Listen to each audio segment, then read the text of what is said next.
Well, welcome into the Catholic Family Podcast. I'm Kevin Davis, as you guys probably know by now. Here's my dad, Dan, over here, and Eric, BFF.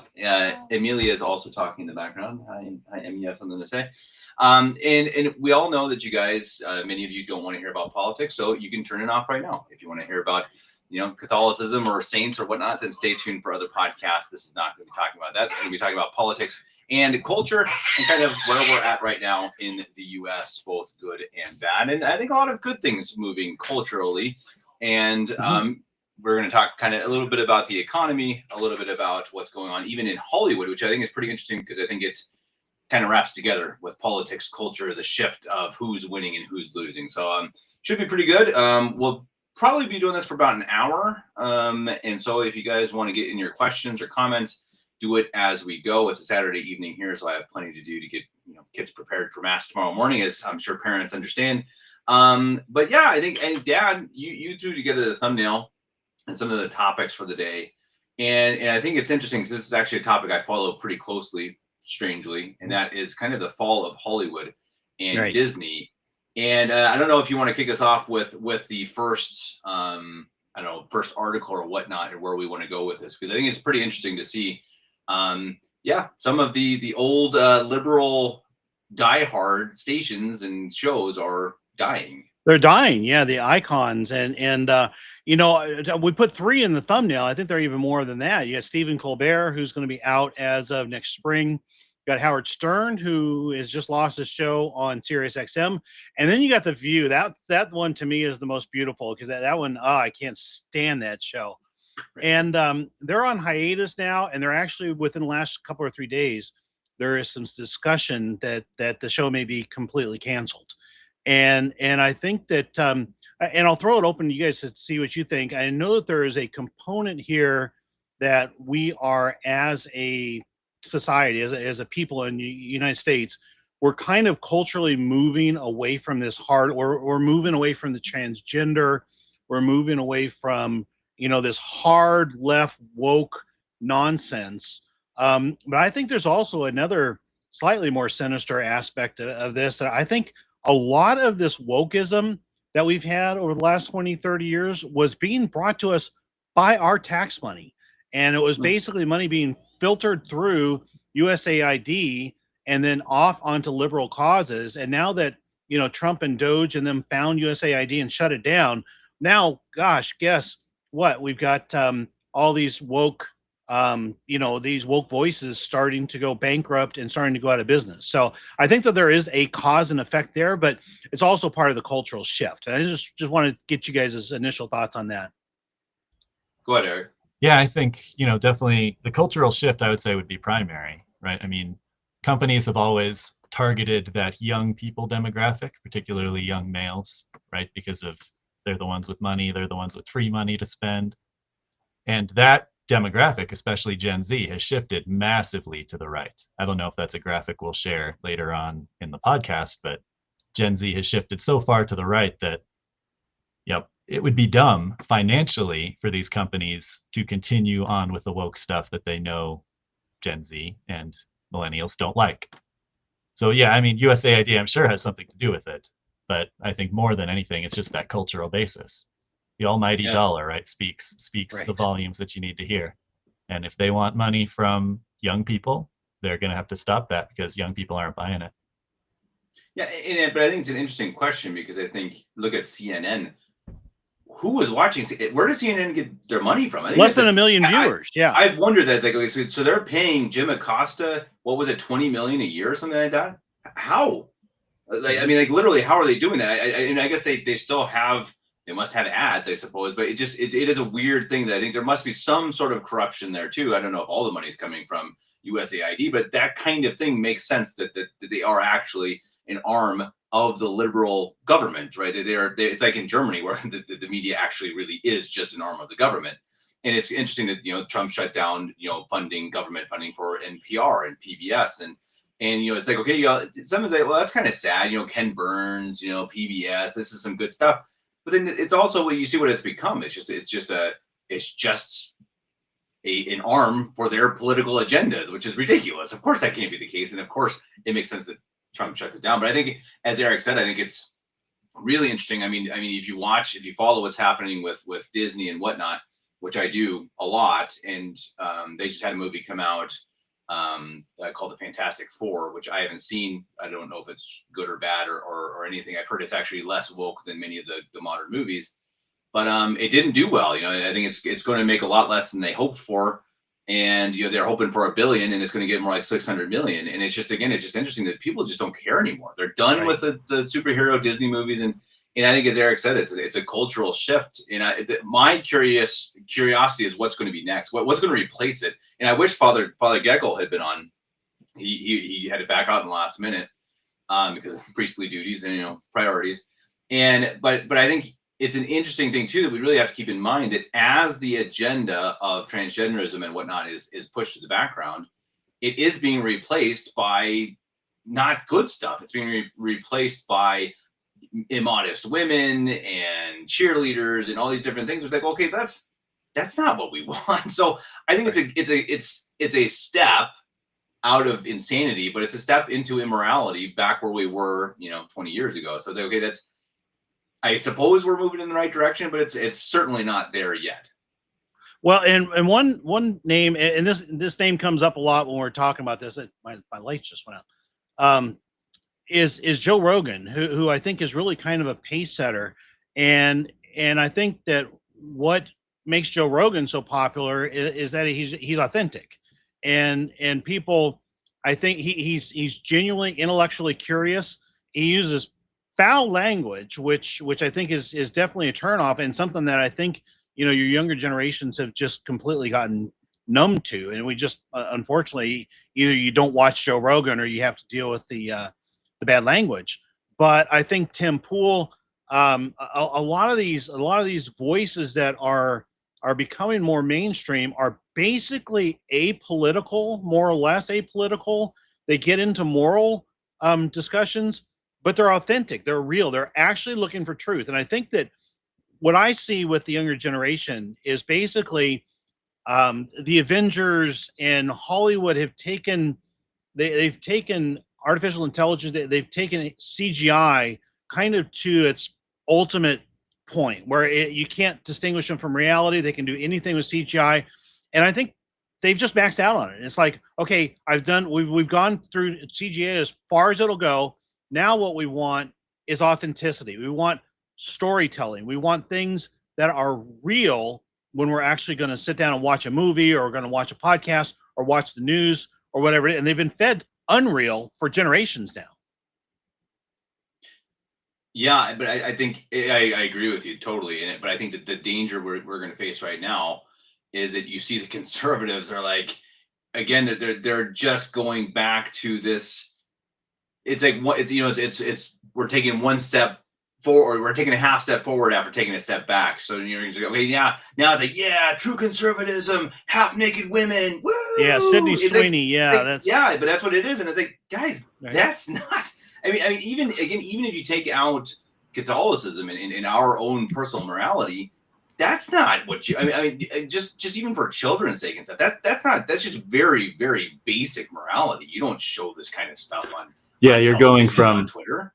You're going from unnatural vice to natural vice, right? Yeah. It's like not something to celebrate, but at the same time, I look at it maybe glass half full, right? If you have no money, no possessions, that's better than being in debt, right? If you're kind of going along that track, I think this is better than where we were.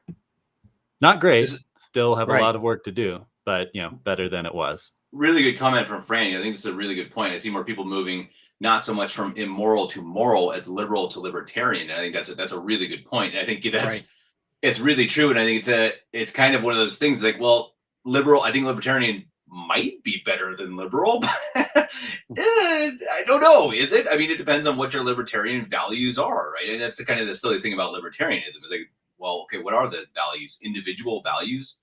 It's absurd. Well, yeah, it's basically it's kind of modernist. I mean, it's every man for himself. I choose my own truth, and there is no objective truth. There's only subjective truth, and that's kind of the core of libertarianism. And I suppose it is maybe a step better than woke liberalism? Because we were talking about interesting conversation we've had just over the last day.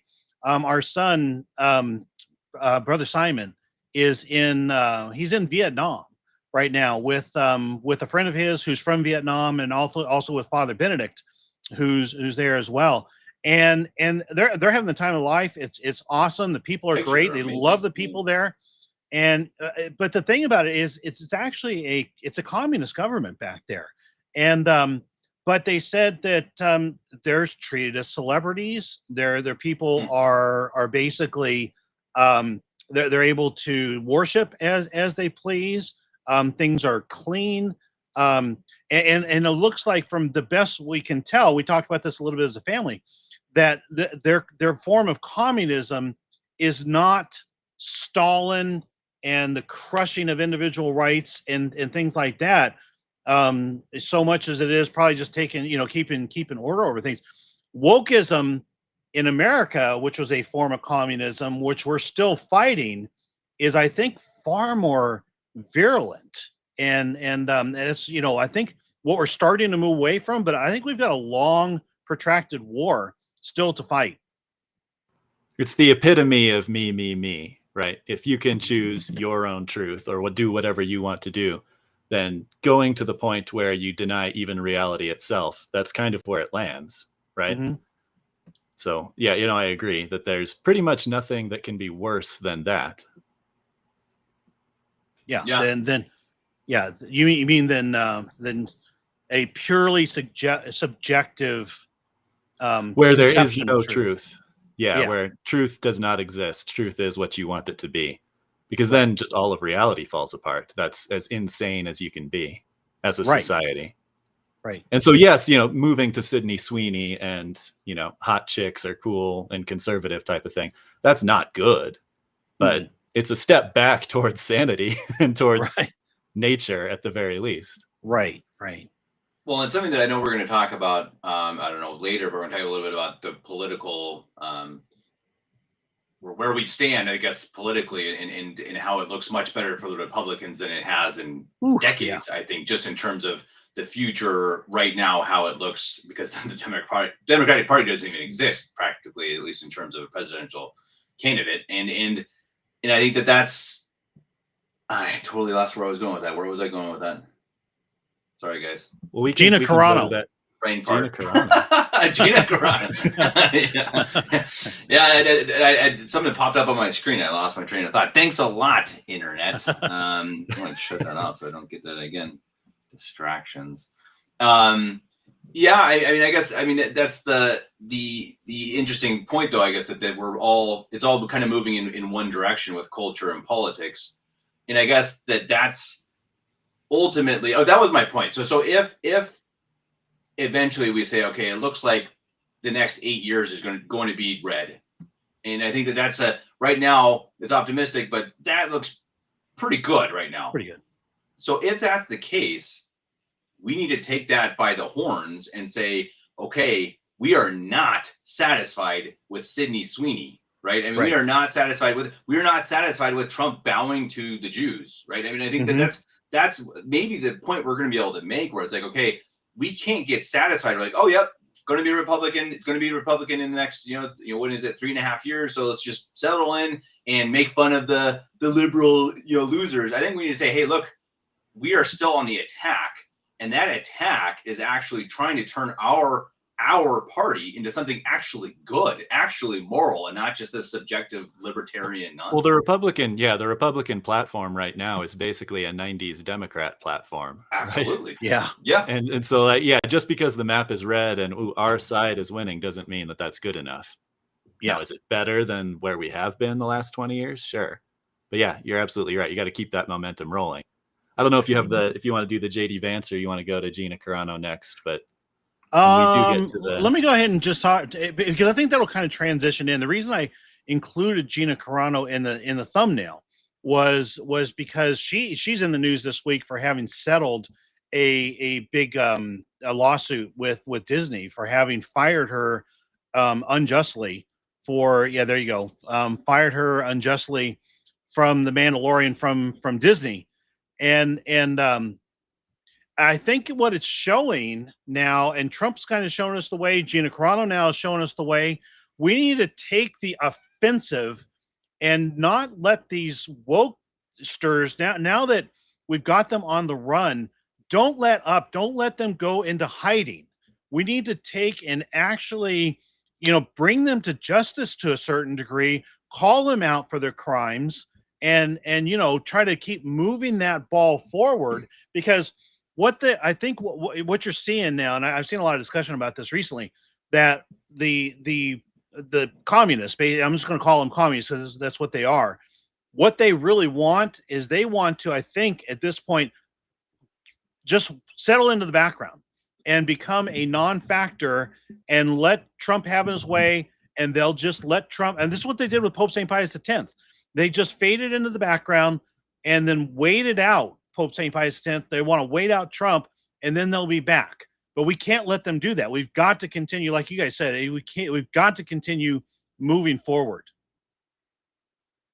Yeah, I think it's, again, sorry, I keep, kind of changing to kind of a negative. I just think it's funny because I don't think she was a very good actress, and I don't like a female character going around beating up a bunch of guys. I mean, I think she is a pretty tough woman. Like, she would beat the heck out of me. I can fully admit that. I think she is a legitimate tough woman, but it's kind of like, again, is that, it's just not, that's not the conservative, it's not what I want. It's like, it's just that whole idea of a tough woman dressing up like a macho warrior is kind of like, yeah, okay, cool. Yeah. Her But character again, wasn't. Sorry. Oh yeah, her character wasn't the best in The Mandalorian, but I mean that's not really the point of the lawsuit, exactly. right? Right. The point of the just saying it's lawsuit kind is of she should be funny- able to point out the hypocrisy of Right. the people implementing Nazi level crackdowns during COVID and not get canceled for it.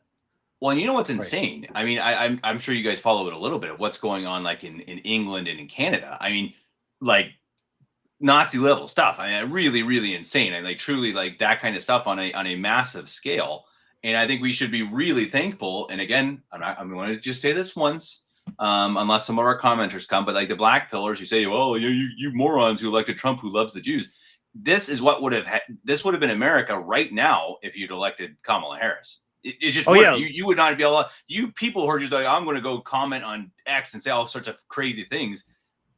No, wouldn't have happened. You would not have been allowed to do that. So let's again count our blessings a little bit. I'm not a Trump worshiper, but oh man, it could have been bad. Look at around us. Look around us. It's insane. Well, and look at Italy. I mean, this is a good comment from Andrea here. It says there's no turning tide here. Woke is going strong. Illegal immigrants keep on pouring in, and Maloney is doing nothing. And I think that is a really interesting point to look at, is that there is, in addition to the true enemies out there, like the Obamas and the Clintons and the Bushes and all these different families and these dynasties, you've also got another layer of Georgia Maloney, and you've got Ted Cruz, and you've got I wouldn't even say Nigel Farage makes me a little bit nervous. Of these, basically, they're the conservative right in their various countries, but even when they get into power, they don't stop any of this. Yeah, I remember being excited when Maloney got elected. I'm like, well, they're following the direction that the U.S. is going. That's great. And if she's doing nothing, including stopping illegal immigration, which is something that anyone should be able to do, from a platform perspective, it's crazy to me. And it makes, like you said, Kevin, not to black pill on the rest of the world, but thank God for the United States of America.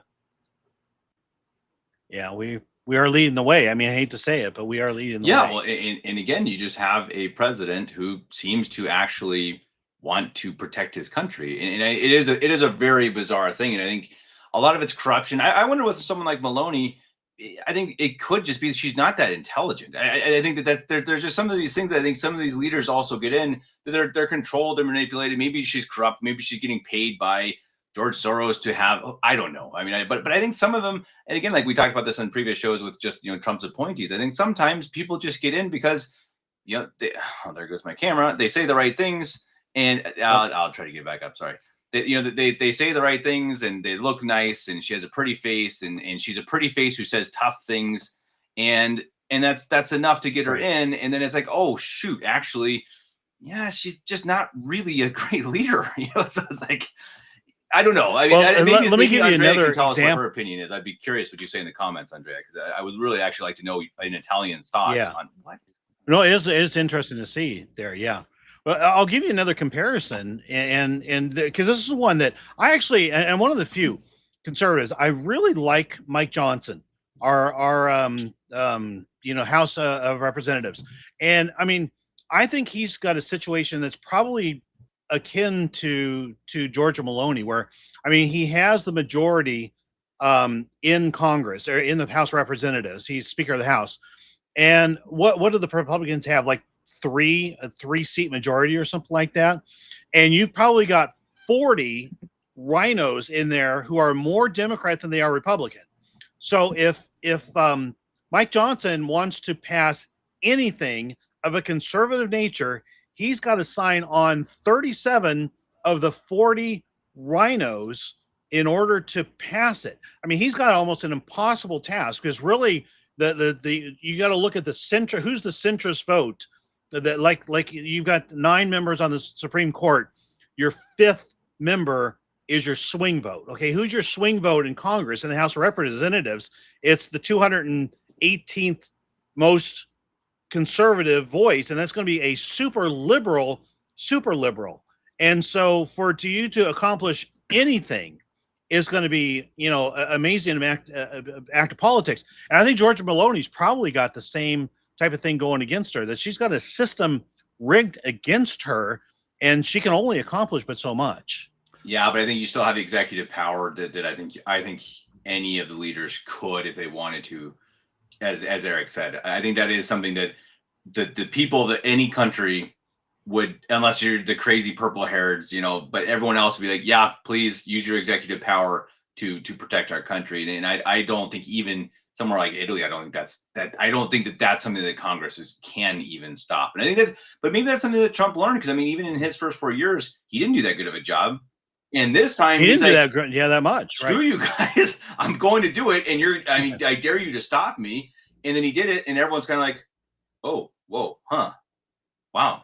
It's just kind of funny. It's like, it just worked, and because he did it. Well, and one thing Trump is really good at, and he probably got this from the business side of things, but he's very good at like building his team around him, right? Tom Homan, the border czar. Yeah. If Maloney had a Tom Homan, she'd probably be more successful.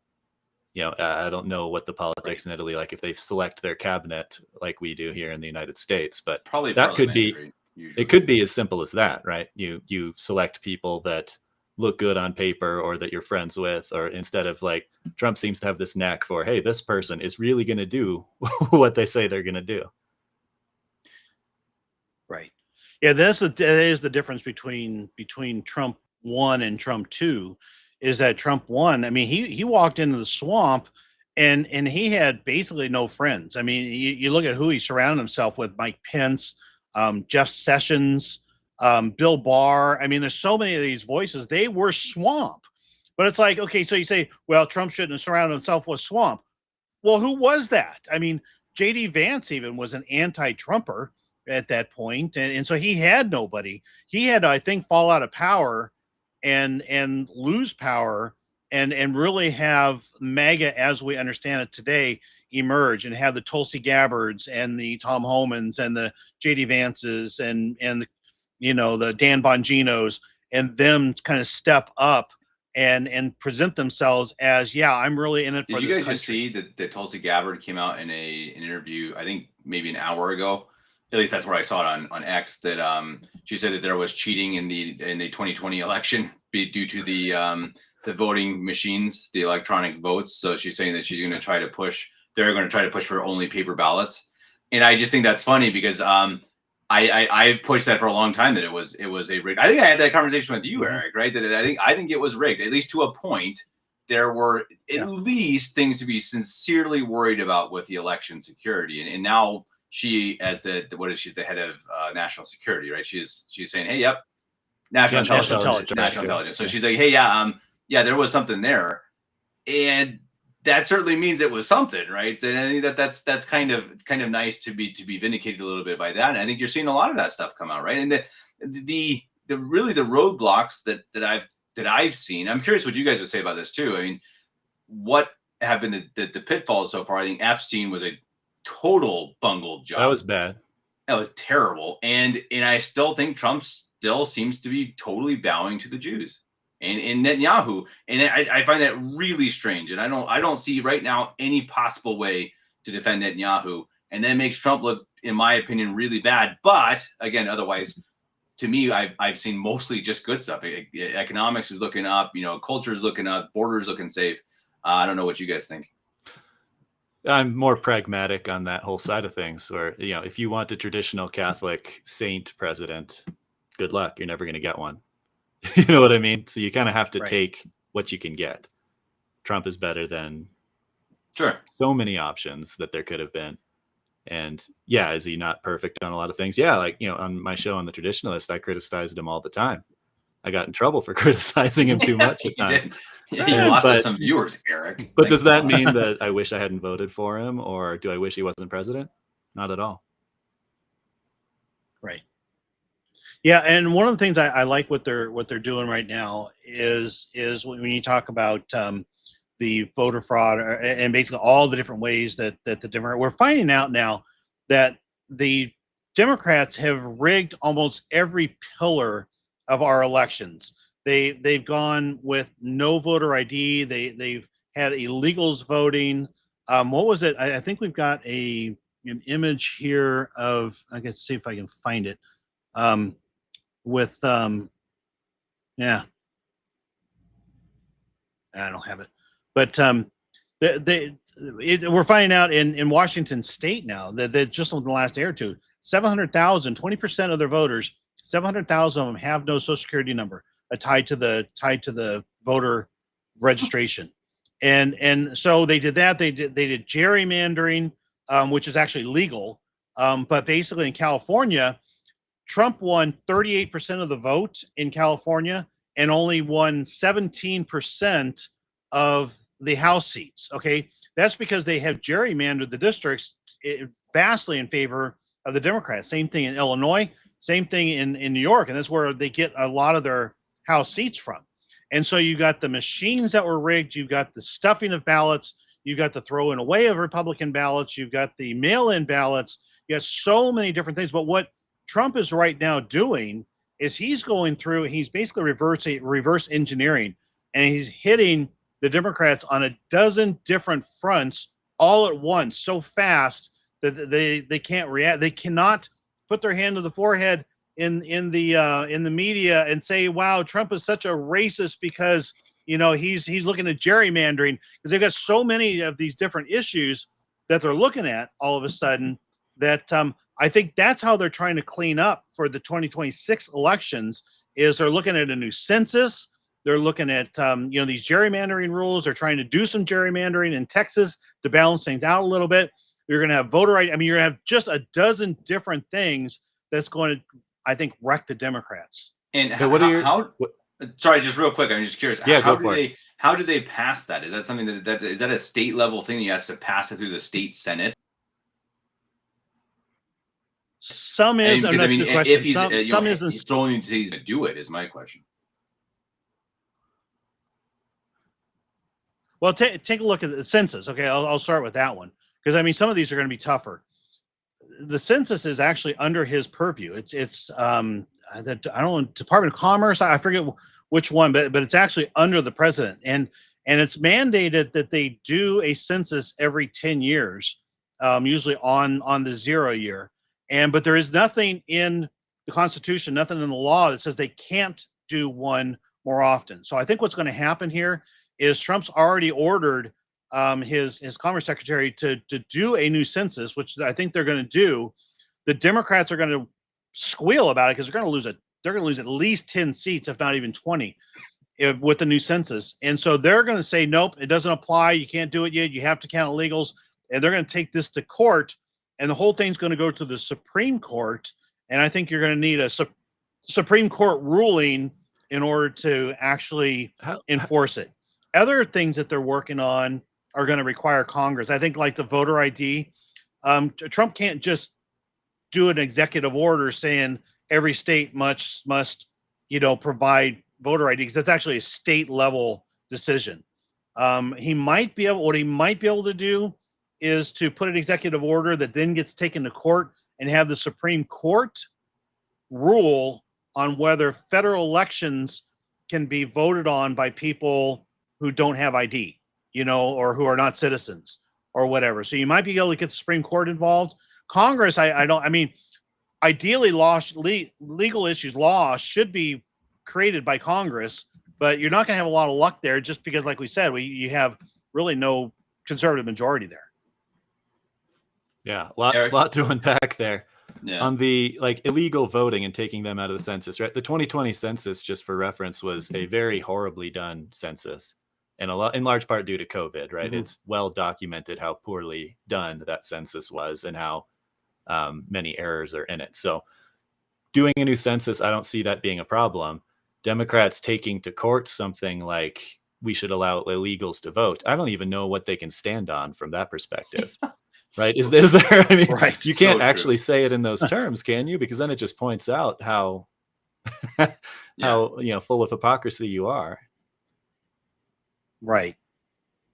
Yeah. Well, and that they have to operate in the shadows, and I think that's been one of that's really the big turning point for me in a lot of this in the last few years is that traditionally the Democrats operated in the shadows and just, we're going to let the illegals kind of through. And, if you're in Southern California, we're going to take bus loads of people from this district to this district to this district. And then there are this voting station and they're just going to vote in all the different, in the different precincts and nobody's going to say, and the Republicans just let them do it because it was all a big party. And the Republicans, if they wanted to they were the Washington Generals. It was Harlem Globetrotters were the Democrats. The Republicans are basically the Washington Generals who they just took it because as long as they played the game, they got invited to the parties. They got to keep their seats. They got the place on the on the different committees and all that kind of stuff. But now it's changing. Now I do think that you have a legitimate difference between basically America first and communist is the way I kind of break it down, but your left and your right has gotten more distinct than it was. Kevin, I think you shared the comment from JJ. Okay, we should get to that one too. And just real quick, I think it's interesting though because I do think there is a divide on the right too, and at least in the commentary, in the talking heads, I think it's pretty interesting to see the difference. But that's maybe even cultural rather than political. But anyway, go ahead. Yeah. Yeah, no, so this was interesting. So if you've been following the Texas gerrymandering attempt, all of the Democratic leaders fled to Illinois, which happens to be the most gerrymandered state in the union by the Democrats. And it's I don't know if that was done intentionally or not, but apparently even Stephen Colbert brought this up to the Illinois governor and was basically so, hey, you're against gerrymandering, but what is this map of Illinois, which is just has all these strings everywhere. And so I thought that was interesting. Do you guys want to explain gerrymandering for dummies? Yeah. So, you have your, Dad, why don't you go? Okay, sure. I'll go ahead. And say gerrymandering is basically putting together districts in order to benefit one party or the other. And here's the way I would explain it. And it's an oversimplification, but the think about the state of Colorado we don't even have Father Geckle on here to talk about how great the state of Colorado is. But state of Colorado, if I was a Republican and I could, what I would do is I would take Denver, the Denver area and the most liberal parts of Denver, Boulder, and basically make it one district. Okay. And if Colorado, let's say Colorado has 8 districts, and then what I would do is I would take the other 7 districts and carve them out of the red portions of the state, so that in theory I would get 7 Republican or 7 conservative House members and 1 liberal House member. Now that's an oversimplification, but that's basically how they do it in California and how they do it in Illinois. So it's redrawing district lines in order to fit your political formation or political agenda, kind of. Okay. And it is tied to the census also, right? Because in your example, Dan, that wouldn't work, again, simplified, but you couldn't put Denver and Boulder in one district because that's, 60% of the Too state. big. So you have certain Yeah, amount of districts for your state based on the census data, and you have to draw the districts so they all have approximately the same amount of people in those districts. And so, it's drawing lines to try to, Right. your goal as a Democrat would be to draw lines that give you the most Democratic seats, every single district having 60-ish% Democrat votes, like they've done in Colorado. Right. And so, and Democrats, And they've done. Oop, did you lose me? Oh, Watch your camera. Eric Lost the and I camera. have That's some fine. serious camera issues. That's fine. Is Yeah, it the the same- Democrats have been Is it doing. the same camera? No. Sorry, go ahead. I don't know. Democrats have been Hang doing on, this let for me- decades. And so the fact that Republicans seem to be catching up and want to do the same thing with Texas, is it great? Do I wish it were a thing? Not really. But, it's certainly better than letting them play the games and then we don't. Right. Well, and the thing that's kind of funny is that you heard some people from California basically threatening, hey, if you do it in Texas, we'll do it even more in California. Go ahead and try it. No, you won't, because they've gerrymandered that state as badly as it can possibly be gerrymandered. I mean, you almost can't possibly section it up more than Trump getting 38% of the vote and getting 17% of the congressional seats. I mean, you couldn't do it more than that, even if you wanted to. And so basically California is a whole different issue. And one of the ones I kind of wanted to get into.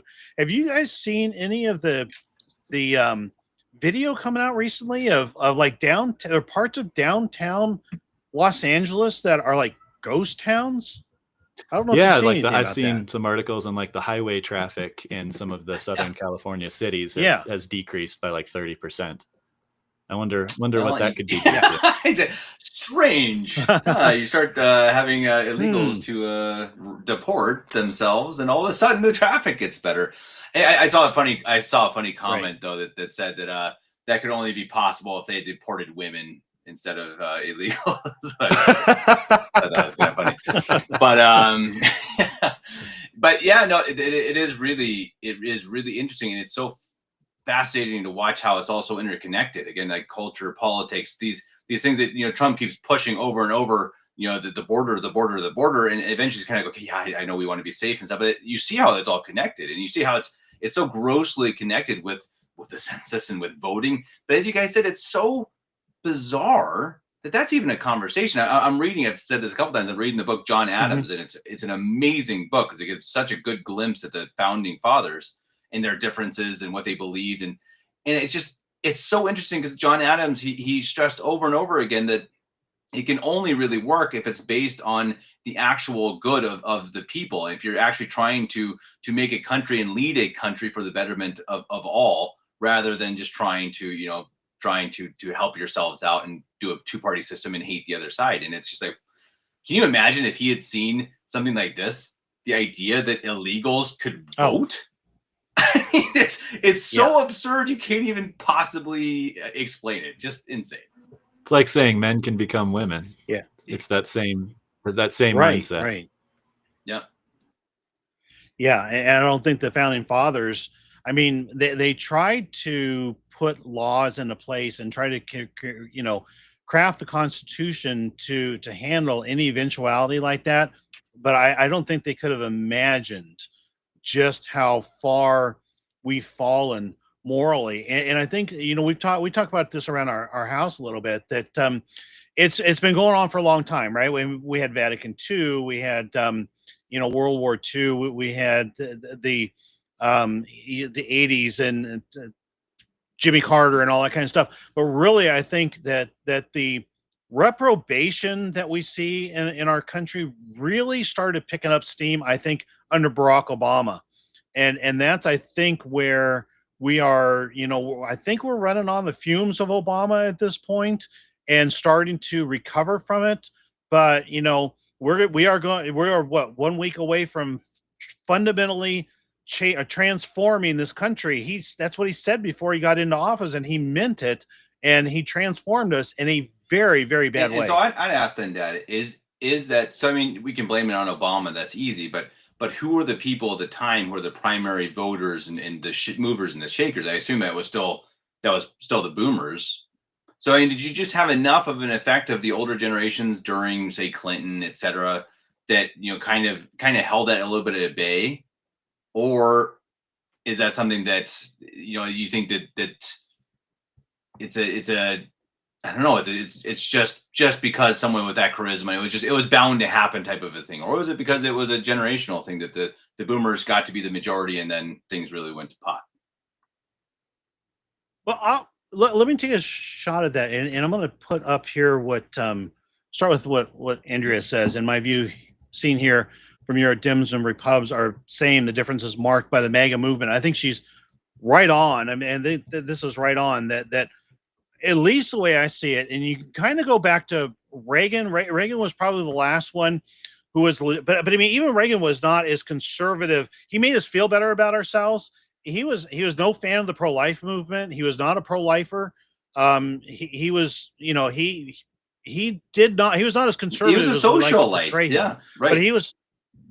Yeah, right. He was fairly socially. Nancy Reagan hated social conservatives, and so I mean, he was not really conservative. However, since then, George W. Bush, Clinton, George H.W. Bush, Clinton, George W. Bush, Obama, there was no difference. I think that basically you were talking about two sides of the same coin, and we might, maybe we liked the one flavor of conservative, one flavor liberal, whatever it was. But basically, I don't think there was much of a difference. And so here came Obama, the first black president, and it got everybody fired up. He was a great speaker. Okay. He reads off a teleprompter as well as almost anybody out there. And I don't think it was the boomers that I think it was actually younger generations that really delivered Obama. Because I mean, you look at his inauguration, and he had like over 1 million people there. I mean, biggest inauguration ever, including Trump. And that wasn't boomers. That was younger generations. Interesting. And so what is it now? I mean, culturally, again, is that generational? What is it that's changing? I mean, I think that's interesting to see. It's interesting to see people coming back to faith, even if it's the Novus Ordo. A lot of people becoming Christian. A lot of people coming to God. They need to continue that step, but it's a good thing to see. And I think a lot of young people just kind of sick of it. And I think, we've talked about this before, I think they're going to get kind of sick of this, sick of listening to us, sick of being online. I think we're going to get back to a lot more, reading books and touching grass. And I think that's one of the best things. I mean, prayer, of course, too. I mean, it's one of the best things that could happen to the world. And do you think, is it just because, did the devil push too far? Or is it just a natural way of things that eventually, when you hit rock bottom, you got to bounce up? I think COVID just really opened a bunch of people's eyes, right? Whether or not they pushed too far or however that worked, people saw what was being taught in the schools. People saw like how quickly the government can become tyrannical, with just basically saying we have a health crisis. And that just rebounded, especially young people. If you were 20 when all that was going down and your life was ruined for 3 years, that's why you're swinging right. That's why Gen Z is swinging so far right. Like they saw the negative side, right? What could be, what politics and what the government could be from the bad perspective. And now it's just a knee-jerk reaction going the other way. That's my opinion. Yeah. And I think one thing that's going to be with us for a while, Kevin, I do think that social media has basically served its purpose. And now we're on the backside of it and we're seeing the downsides of it. And there's not a lot of benefit to it anymore. We've made all the connections that we're going to make, and we've met all the people we're going to meet. One thing that really kind of concerns me in terms of getting back to 1950, let's say 1950s America. In 1950, I might have lived in a suburb. I had a neighbor. I would talk to my neighbor. I may not agree with them politically. I may not be of the same religion, but I still had a lot in common. We were Americans together. We had been through the war together. We're trying to raise our children. We're trying to do what's best. We love our country. We got some basic fundamentals in place. Now, I mean, if I'm a Gen Z, somebody in the suburbs, and I live next to a wokester, I live next to a Biden voter or a Kamala Harris voter, I got nothing in common with those people. And so I think that in terms of building human networks, I don't know if social media is going to have much more life to it, but I also don't know that we're going to be able to sit in our houses, go outside, and count on our neighbors to be maybe out in the sticks like where we are, we can. But I especially in cities, I don't know that we're going to be able to get back to that. So we're going to have some way of forging relationships with people who aren't a church, people who are just more have a common bond together. And I'm not sure how we're Well, going to do and that. let me raise the stakes a little bit too, because over here it's exponentially worse. Because here it's not just you have wokesters, but next door you have Mohammed and his brother Mohammed and his other brother Mohammed and their Right. son Mohammed, who are they want Sharia law. I mean, it's a very, very, very serious issue here. So it's uncomfortable in America. Here, like where I live, it's not. I mean, I live in the boonies too. So right now, it's really, really safe. I mean, as safe as Iowa, but shoot, you go into any of the cities in Germany, in England, anywhere else, and it's terrifying, and it's getting real bad, Yeah. real bad. And, And and so I think we may have a different outcome than you guys do, because I think you guys have more of a social, like, okay, how are we going to get over this weirdness? Here, it's like, are we going to kill each other? Religious. Honestly, I don't know how it ends here. I really don't. I don't think anybody does. As bad as most of the wokesters are, most of them don't want to like cut off your head. So Exactly. we have that. Unless you're an unborn baby, but right. At least we got that going for us. Yeah. Oh man, it's a mess. Yeah. Yeah. You could always be worse. No, but it is. It's a scary prospect, and I think that is what I keep saying. I think eventually we're going to get away from these stupid things like transgenderism and whatnot. It's going to become a religious war. It's going to become back to that. And I think in America it's a little different. It's going to be back to your basic morals, kind of like, okay, let's not just be settled with, hey, we're back to the Clinton era. Yeah, this is awesome. I think that's going to be kind of the fight there. While here, I think it is truly the fight for survival. I really think it. I mean, for the survival of the countries themselves, for culture, and very possibly for our lives. And it's going to be an interesting question if as I'm saying this, is like, why am I here? But right again, like I said, right where we are right now is okay. But it's Europe is, and I'm sure Andrea would say the same. It's terrifying. Right.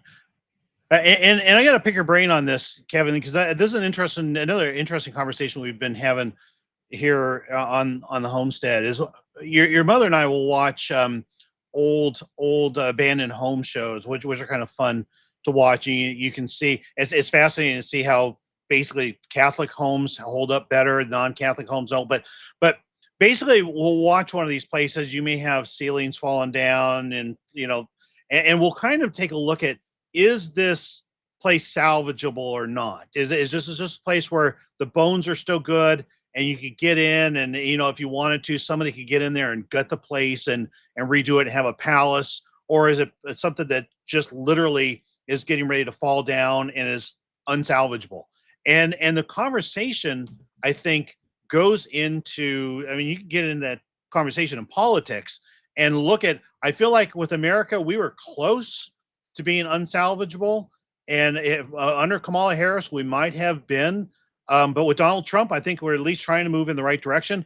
I look at Canada, I'm not so sure. I look at UK, and it's like, I don't see a way out. I mean, short of them just becoming a third world country that maybe rises up in future generations, again, I don't see a way out for them. And I'm just curious what you see there in Europe. Yeah, I think you're right, and I think the UK is worse than here for sure. And I think you're right. What do?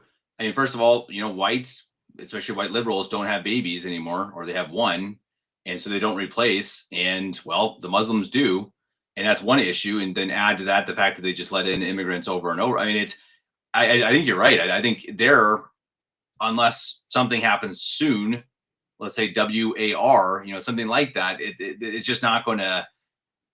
I don't see it either. I don't see how it could possibly fix it, except for unless it's something extreme. Now in Germany, it's not quite to that level.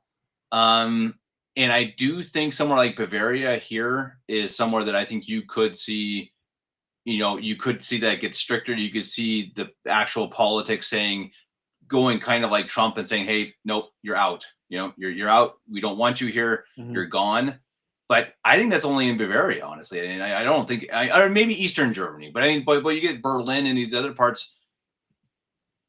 They just don't. They're just so dumb and weak. You know, I mean, people these days are they're so pathetic. They're so limp-wristed. They hate themselves. They hate their country, and so I think they're actually pretty satisfied with it becoming a Muslim nation. And so I think that we'll see. I think it could maybe it becomes something like a feudal issue. I mean, I really think here in Europe, almost the best case scenario is eventually it becomes semi-feudal. It becomes like, hey, much more state, smaller governments and the big governments literally just don't exist anymore because they can't. Because I don't see any other solution either. I don't think there is any. And I think it's going to get much worse in Europe before it gets better.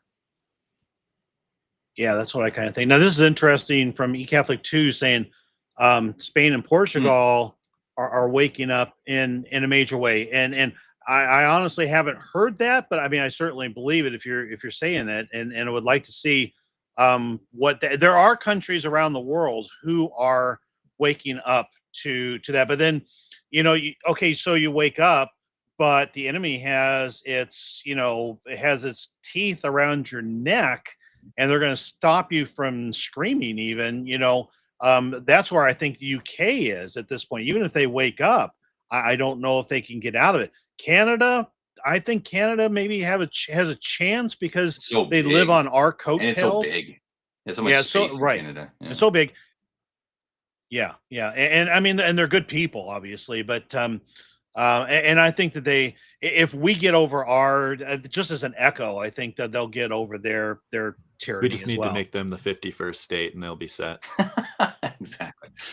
Yeah, and then deport everybody. Well, and I've seen. And this is, and I've been dominating the conversation here. I'll throw this open to you guys. Have you seen anything? Apparently, that they have been taking polls of Canadians and even of their politicians, and I think that I want to say the Western 3 provinces. I think British Columbia is a Saskatchewan, and I can't remember the other one. I believe that they are ready to vote to become a 51st state, which would give us a landmass from northern Washington straight up to Alaska. We would actually be connect one them? landmass. That would be awesome. We connect them, yeah. British Columbia. I mean, what I love is that Trump is thinking about these types of things. That's awesome to me. Like that so it's not. I mean, like, I'm not saying we need to go and conquer the world, obviously, but I mean that type of expansionism, where like, hey, we're just trying to. If you want to be part of our country, great. If not, okay, that's fine. We're not going to come conquer you. But you know what? We're going to give you that option. Right. I think you'd be better off with us. It's better for everybody. I love that. I think that's exactly how you want to do it. It's not conquering. It's not domination. But it's like, hey, look, it's win-win. You guys, you vote, do your referendum, and then we'll be happy to have you. And it's just like, hey, here's a president who's he's looking out for the better interests of the country. And I just think that's cool. I mean, it's like, I think that, I think you got to be careful. You're not going and trying to conquer places, but I think he's not. I mean, look at the peace treaty he just signed in Azerbaijan, which I think is still a little weird that, the American president's even involved. But if he just goes and sits at a table and says, shake hands right now or else, okay, at least if you're going to do something, that's pretty cool. Yeah. Well, and then with Putin, that he's got a something going on with meeting Putin in Alaska. I think they're talking about they're meeting in Alaska, and apparently it's that spot in Alaska where the Alaska and Russia are only 2.5 miles apart, where Sarah Palin got so much abuse for saying I could see Russia from which you can see Russia from Alaska, and they're going to meet there. And it's kind of like, that's symbolic, but I mean, I think it's meaningful that they're actually going to meet somewhere where they could have some common ground together. And, let's do now, obviously that's up in Siberia and Alaska. And I mean, it's not like it's going to be a real functional part of the world, but we can work together. We can be friends, we can try to chart a future. It's really interesting. Sorry, we're hogging the conversation, but just real quick, I think it's interesting because I saw, I don't know if this is true, but I'm pretty sure it was a good someone reputable that was reporting was saying that Trump tried to get a meeting in Rome with Putin and Zelensky, and it fell through. And so now he's meeting just Putin in Alaska. And I just find that pretty interesting that it's like, I think it just, I'm sorry, but it tells me that Putin's kind of like, hey, yeah, I do kind of want this to end, because I think it's not a good thing for Russia. I don't think Putin likes what's happening either. I still don't entirely know what his actual goal is. But I just found that interesting that they canceled that meeting in Rome, and now they have to meet with just Putin, which is, that can't be good for Ukraine. Can't be good for the UN. So I don't know. I found that interesting. Yeah. Yeah, I think that Putin or Trump said that land is going to be swapped, basically, and I'm not sure exactly what he means swapped. Who gets what. But I think, and we've talked about the Russia-Ukraine war a little bit before. Russia-Ukraine, I don't talk a lot about that war, just because I feel like there is a side to that war that's telling us mostly the truth, and with maybe some embellishment, and the other side, one side that's just straight up lying, and they're doing a good job of lying, and it's hard to tell which one is which. And so, there may be a good guy and a bad guy in the whole thing, but the propaganda coming from the bad guys is good enough that, I don't really take a side in that one. Yeah, no, I think that's fair. So we got 5 minutes left. I don't know if there's any of the topics we talked about that we need to get to. The one I'd like to is the JD Vance betting odds, but we can do whatever you want to close it out with. Yeah, go for it. When do you want to? Do we have that as an image, Dan? Do we have that? My images are not working right here. Well, I can't see which one is which, and so I don't know if I'm pulling up the right one. Select. But yeah, that's all right. JD Vance in see if we can find that. But JD Vance in 2028 is right. I think it's a foregone conclusion personally, and I know that I'll just talk to JD Vance real quickly. At least and I talk about this a good bit, and I feel like JD Vance really is everything that Trump isn't. I mean, Trump is really just kind of he's a bowling ball. He's a hammer. He's uncouth. He's he comes on so strong, and he's the guy you want. He's a street fighter. He's the guy you want to actually rout the enemy, rout the communists, and I think he's going to have some success in there. And then I really think he's going to turn things over to JD Vance, who is just so much more erudite, so much more well-spoken and polite, and he's going to be a great world leader. He's going to speak his mind, and I really think that if you are looking at a 12-year scenario, starting with Trump's second election, where we basically rout the Democrat Party, we get the communists out of power, and then we rebuild a new country. I feel like 4 years of Trump and 8 years of JD Vance is the ideal way to do it. And so this story specifically, like, I didn't look through it in detail, but he has what, 2-1 odds to win the presidency in 2028 over any Democrat? Is as of now, yeah. Kind of the summary of. Yeah, I think they split a little bit. I think it was over. Gavin Newsom is their number one right now. Gavin Newsom, trying to defend his record in California. That's crazy. Who would you? So if you were in charge of the Republican Party, there it is. Wow. AOC is third, really? AOC is second. Yeah, it's just name recognition. That's all it is. Just name. Yeah. She is interesting. I think she is. I mean, I think she's an idiot, but I think she is interesting because I think she's an idiot, but she's a genuine idiot, and I think that does have some appeal. I've got a little bit different take on her. I think she's a lot like Obama. Obama, when he first came to power, really didn't know. I mean, he was just thrown in as a senator. He didn't take it real seriously, and he had not refined his craft. I don't think he knew the political world. He did not know, and he just read off the teleprompter was all he did, and he was kind of an idiot. And then as he grew into the job, he was actually more intelligent and diabolical is really what I think what he was. But AOC, I think, is a lot the same way, that she started out. I mean, she was a waitress, and an actress, and basically that's why she got the job that she got, because she was a waitress and an actress, and she started out the same way. She was basically an idiot, but now you watch her in committee meetings, you watch her in interviews, and she is more intelligent than you think. She's refined her craft to the point where I think she's the closest thing the Democrats have to somebody who is intelligent and articulate and well spoken. Now, I'll also say, and I gotta say this, that, and I have to go, there's a Republican who came out and said that if AOC was 50 years old and overweight, nobody would listen to a thing she had to say. Yeah. And I think that there's some truth to that. But I mean, we as a people, we react to good looking. I mean, that's how John F. Kennedy beat Richard Nixon, and we respond to that kind of. And fortunately, we got JD Vance, who's who's going to be good in that sense too. That's such a good point about that, how the debate turned from the radio to the television event, and how JFK's the entire campaign changed on the television debate. I think that's a really, really interesting topic. And I think you're right. And when I say she's an idiot, I mean, I primarily mean that she has really, really idiotic.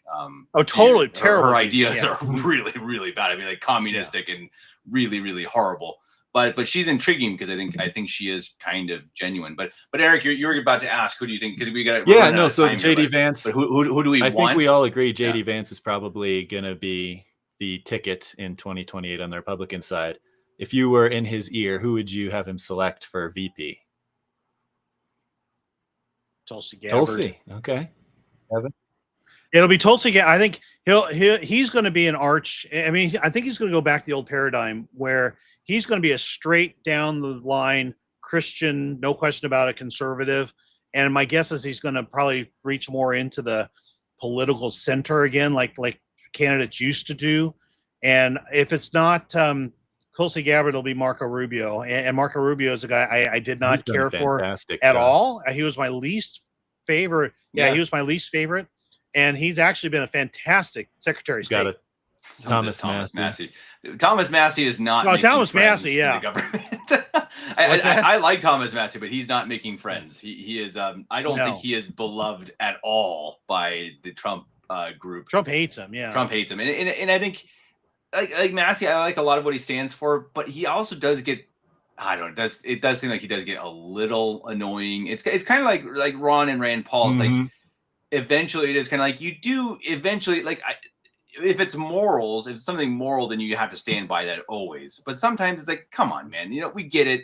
We know what you're saying. Stop being this little stick in the mud who's just standing by these things just because you think you have to. But he's going to be elected forever because I think his constituents love him because of because of what he fights. So, but he would never ever be anything. My vote would be Ron DeSantis. Yeah, that'd be another good reach to the center. I mean, he's done as governor, right? So he's going to be. So he's a great governor. He may be our country's best governor. Yeah. No, I'd be happy. I'd be happy with him. I think Dad's right. I think Tulsi makes a lot of sense. I think I'd prefer DeSantis. So if it was my choice, if I was Vance, I would just go with a guy that he's not going to be governor anymore. You want him involved. You want a really solid guy. Leader. They're both Catholics. Nova guys, both Catholic. Yeah. And I think that and DeSantis had a terrible campaign, so I don't think he's ever going to actually run and win the presidency, but it would be interesting. I saw last note, maybe it didn't have to be last note, but I just saw what's the guy's name, crazy guy who was in prison, the Breitbart guy who's going to say they're going to Steve Bannon says he's going to run for president. Pretty interesting. I just want to say Steve Bannon would be really interesting because Steve Bannon was also the one who's he's calling for traditional Catholicism and saying that Prevost is going to be the next pope and stuff. Pretty fascinating character. Crazy dude. Crazy dude. Yeah. Anyway, I don't know if you guys have any last thoughts. Thank you everyone in the comment section. Fran went there, so we got to at least whatever. Give Fran, her head Ohio's okay, I guess. Some of the best people that I can agree with. Yes, we love the Geckles. The state. The state. I'll tell you what, though, guys. I'll tell you what. If our friend Vivek wins the governor and you match him up against the Colorado governor, That's going to be tough. Yeah, I don't think That anyone's is fair. arguing. No, Colorado Uh, politics are bad. No one's arguing the I'll put the politics. Broncos up against the Browns any day, Also but true. Also true. not sure I'd put our governor up against Vivek. Let's not mention baseball teams though. Let's leave that one out now at least.